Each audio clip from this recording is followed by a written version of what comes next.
He's laughing. Jan is like smiling like, seriously, it's happened to me probably on separate occasions. I prepared something that my opponents have played against me. Yes. And I have a suspicion that when Jan started laughing and he saw this idea of MVL of Queen D3 and Queen G3, it may be something that he was considering or preparing himself, and it tickled his funny bone. Anyway, after the move Queen G3, what's the whole idea behind this? Well, you're just putting the pressure against this pawn on G7, limiting Black's opportunities of developing, and with the move D5, D4. By the way, Knight B1, going back, Knight F6, E5, and Christian, I'm helpless. Tell me what's going on. I'm helpless too. I'm trying to explain this move Knight to B1 to myself, but I do think I kind of understand what the idea is, and that is, of course, he was anticipating the move D4. Where do you want to have your knight when that move D4 comes on the board? Of course, on D2, because from D2 you're going to be able to go to E4, to C4. You have a lot of opportunities, but a lot of things have changed since then. They're playing super fast. Let's catch up with them. Well, seriously, I mean, Knight E4, Queen F3, Queen D5, a boss move. It seems to be like some sort of theory. Seriously, posting up in the center, defending the knight on E4, attacking the pawn on E5, provoking the move Bishop F4, wrong. After Queen D5, I believe Bishop D3 was played. Bishop D3 was played. And then Bishop E4 check. Not something you really oftentimes see amongst elite players. Losing the right to castle, moving your king, and then F5 takes, knight takes, inviting bishop to G6 check, and somebody else loses castling privileges. No, I don't go bishop G6 check. Instead, I play the move C3, inviting you to double my pawns. Geez, every move. I have so many questions about each and every move, but let's just catch up with the players. That is the position we currently have on the board. C3. Jan is the first one to blink and take a couple of minutes to think of what he's going to do next. Never mind, not a couple of minutes, a little bit more than 1 minute, and he retreated with the bishop to C5. Bishop to C5. Both players actually played so very quickly. So there was something that Maurice said that really stuck with me as well. These guys look at thousands of positions, and they've got these extraordinary files of the openings, but do they remember? They do remember their prep. We think that there was a bit of a wobble in the previous game by MVL in his game against Anton, is what I'm referring to, Christian. Let me just put it this way. They remember much more than grandmasters of a lower caliber do remember, because these players are repeating these positions 8 hours a day, almost every single day, especially when they are in training camps, which are quite often regular, I would say, in this guy's situation, especially Jan. You know, Jan is going to finish this tournament. He's going to go into the Russian Ural Mountains, training with his rock sparring partners, Rocky Balboa style. You know that's where he's going. You know what? Exactly. Bishop G6 check. Okay, I would have lost the bet. After Bishop G6 check, Black's king essentially has 3 squares.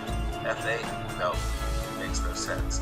D8, no, makes no sense. E7, so that the rooks remain connected. I would have lost a bet because king D8. Why did he play king D8? I've got too many questions for you, Christian.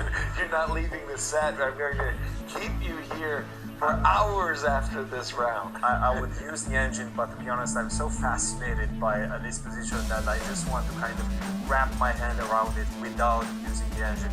King to D8, of course. What a crazy move. Probably you're going towards C7 and maybe even B7. You're trying to hide the king on the other side of the board.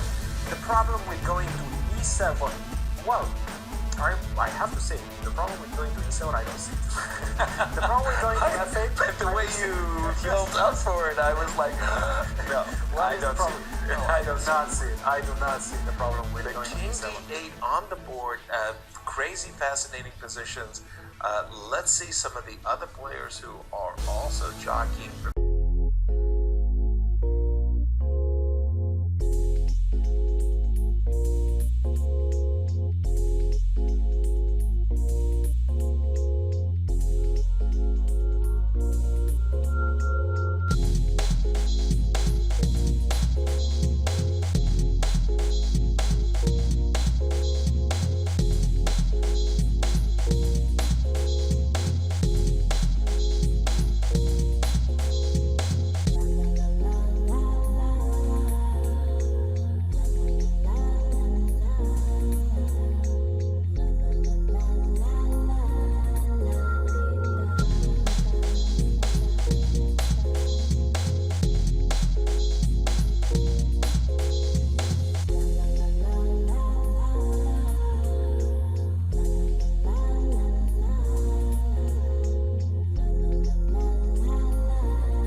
f5 or king to g5, bishop to e7 is most likely going to come on the board.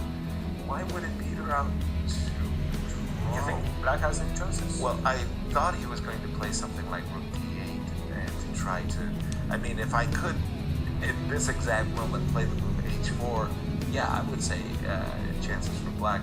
Problem is he's not going to get in h5, h4 once this bishop has achieved e6. c7, controlling that diagonal. Absolutely, and it seems like Okay, a we're going to draw. see a draw very soon. Let's stick with this one. Let's just finish this one. I have a Times feeling- on the clock, please. 9 minutes for MVL and 2 minutes for Nepo, but I don't think there's any complications left on the board. Exactly. And in that case, let's jump to Maurice and Zagreb. Maurice.